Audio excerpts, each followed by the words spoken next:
Krishna is so kind as to wake us up safe and sound so we can utter His holy name nicely. So we are reading from the Manohar Siksha by Raghunath Das Goswami. And currently we are reading on verse 1, commentary by Bhakti Vigyan Goswami Maharaj. I'll read one paragraph so to bring the continuity. We are reluctant to take the position of the observer. In reality, according to the highest spiritual philosophy, we are always the observer.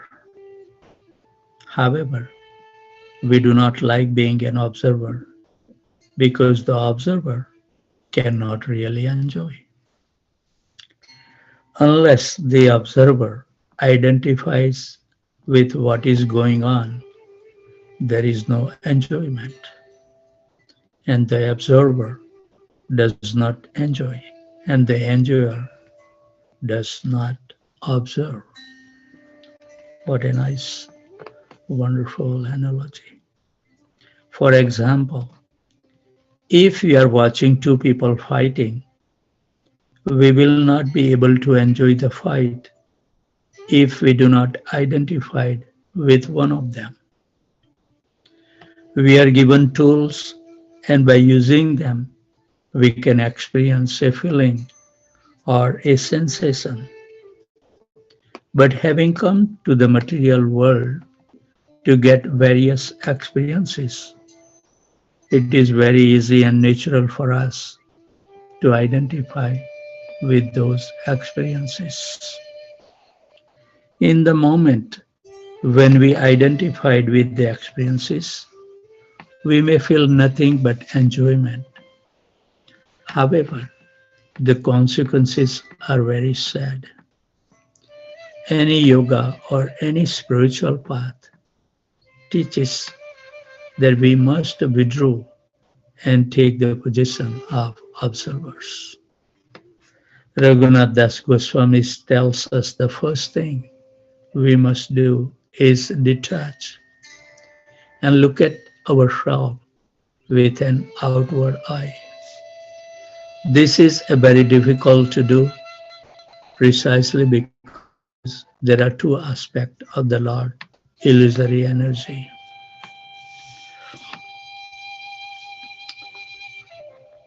Avarantamika Maya and Prakseptamika Maya.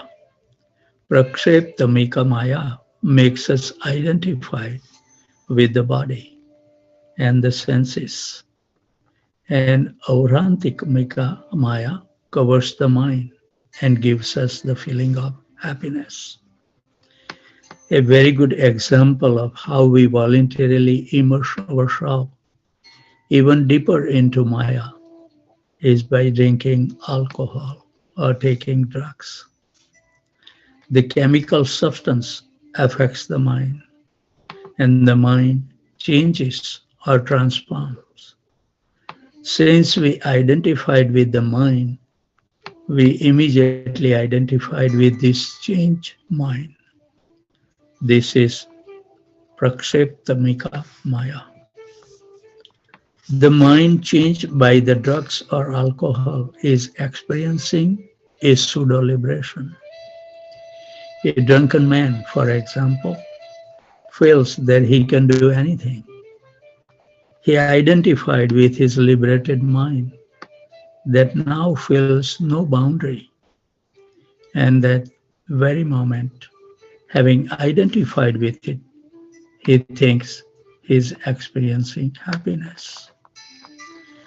To the eye of an enlightened person, we are no less a pathetic image than a drunk is. We are squeezing something out of ourselves, trying to enjoy. But a sober person, a yogi, has taken the position of the observer. Any control of mind, any kind of yoga means that we are somewhat recovering from this state of intoxication. Read one more paragraph and then we'll continue at 4:30. Only when we take the position of observers do we cease to create karma. We all know that the main problem in material life is that anything we do create karmas. But as long as we identified with the body and enjoy what we do, we will continue to create karma. Because the impression of what we do remain in our mind, as does the enjoyment we derive from our actions. So we will continue reading at 4:30.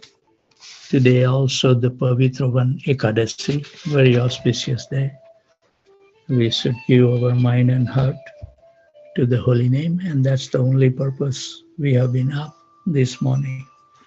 So let's try to give our mind and heart to the holy name by reading the Mahamantra and hearing its syllable very nicely. Thank you very much.